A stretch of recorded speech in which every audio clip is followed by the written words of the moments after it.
America से जुड़ी एक खबर। अमेरिका के राष्ट्रपति डोनाल्ड ट्रंप ने रूसी राष्ट्रपति व्लादिमीर पुतिन पर फिर निशाना साधा है। उन्होंने कहा है कि वो आग से खेल रहे हैं। ट्रंप का इशारा रूस यूक्रेन युद्ध के दुष्परिणामों की तरफ था। उन्होंने अपनी पोस्ट में लिखा कि अगर मैं नहीं होता तो रूस के साथ बहुत कुछ बुरा हो चुका होता।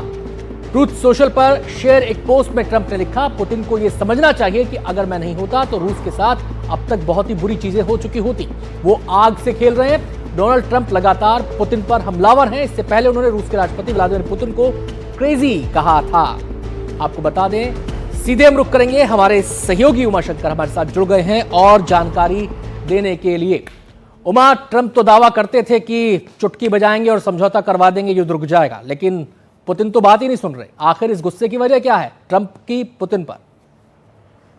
जी देखिए, पिछले हफ्ते जब ट्रंप और पुतिन की फोन पर बातचीत हुई थी तो ये बताया गया था व्हाइट हाउस की तरफ से कि एक सहमति बनी है जिसके तहत जो रूस है वो एक मेमोरेंडम ऑफ पीस जो है पेश करेगा, जिसके आधार पे सीज फायर को लेकर बातचीत जो है यूक्रेन के साथ वो आगे बढ़ेगी। एक हफ्ता बीत जाने के बाद भी वो जो मेमोरेंडम ऑफ पीस है वो पेश नहीं किया गया है रूस की तरफ से, और इस बात को लेकर जो अमेरिका है काफी खफा है। जानकारी तो यहाँ तक की है कि जो ट्रंप है वो नए सैंक्शंस लगाना चाहते हैं रूस पर, ताकि उसे और ज्यादा मजबूर किया जा सके एक सीज फायर समझौते को लेकर आगे बढ़ने को। हालांकि जानकार ये भी कहते हैं कि ट्रंप इस बात को लेकर रुके हुए हैं क्योंकि उनको लगता है कि नए सैंक्शंस लगाए गए तो रूस जो है और ज्यादा बिफर जाएगा और ज्यादा वो समझौते से दूर हो जाएगा। लेकिन सबसे बड़ा दर्द ट्रंप का यही है कि जिस तरह से वो कहते थे कि वो आएंगे तो तुरंत समझौता करा देंगे, उनकी तमाम कोशिशों के बावजूद जो है वो समझौता नहीं हो पा रहा है। हालांकि यूक्रेन को उन्होंने अपने दबाव में तो ले लिया, लेकिन राष्ट्रपति पुतिन जो हैं रूस के, वो उनके दबाव में नहीं आ रहे। और इस बीच कीव जो कि यूक्रेन की राजधानी है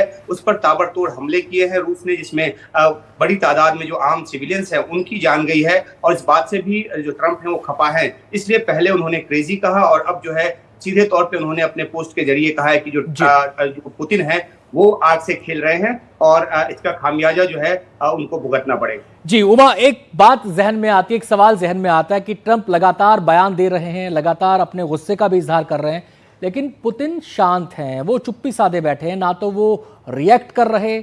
बातचीत की बात होती है तो अपना प्रतिनिधिमंडल भेज देते हैं, लेकिन वो खुद रिएक्ट नहीं कर रहे ट्रंप की इन बातों को लेकर। उनकी इस चुप्पी के मायने क्या है? क्या रणनीति उनके दिमाग में चल रही होगी? ये देखिए, वो खुद को एक जो पोजीशन ऑफ पावर है उस पर महसूस कर रहे हैं। और खासतौर पे अगर देखें सैन्य रणनीति के हिसाब से तो उनकी सेना ने कुर्स्क के इलाके को यूक्रेन की सेना से खाली करा लिया। और अब जानकारी ये भी है कि सुमी जो कि यूक्रेन का इलाका है उसके कई क्षेत्र को जो रूसी सैनिक हैं वो उसने अपने कब्जे में कई गांवों को ले लिया है। तो जो पुतिन की रणनीति साफ तौर पे नजर आ रही है कि जिस बफर जोन की वो बात करते रहे हैं यूक्रेन और रूस के बीच, वो उस तरफ सैन्य रणनीति के तौर पर आगे बढ़ रहे हैं। और इस बीच जहां तक अमेरिकी दबाव की बात है तो वो उसमें हाँ तो कहते हैं, लेकिन जो कंक्रीट तरीके से ठोस तरीके से आगे बढ़ने की बात है सीज फायर पर, वो उस पर आगे नहीं बढ़ रहे हैं। और जिन शर्तों के साथ उन्होंने अपनी बात रखी थी, चाहे वो एनेक्स इलाके जो है 4 यूक्रेन के, उसको वापस न करने की बात, या फिर उन इलाकों से यूक्रेनी सैनिकों के वापस चले जाने की बात जहां पर कि वो कुछ पॉकेट्स में अभी भी बैठे हुए हैं, तो अपनी शर्तों के साथ वो बिल्कुल जो है वो मजबूती से खड़े हैं। और यही सबसे बड़ा जो है वो आड़े आ रहा है किसी समझौते की दिशा में बात आगे बढ़ने को लेकर। तो आपने सही कहा कि पुतिन अपनी तरफ से बार बार जो है वो बात करते हैं, लेकिन वो इस बात को लेकर सहमत नहीं होते कि किसी तरीके से सीज फायर पे आगे बढ़ा जाए। और दूसरी तरफ ट्रंप लगातार अपनी तरफ से बयान पर बयान दिए जा रहे हैं।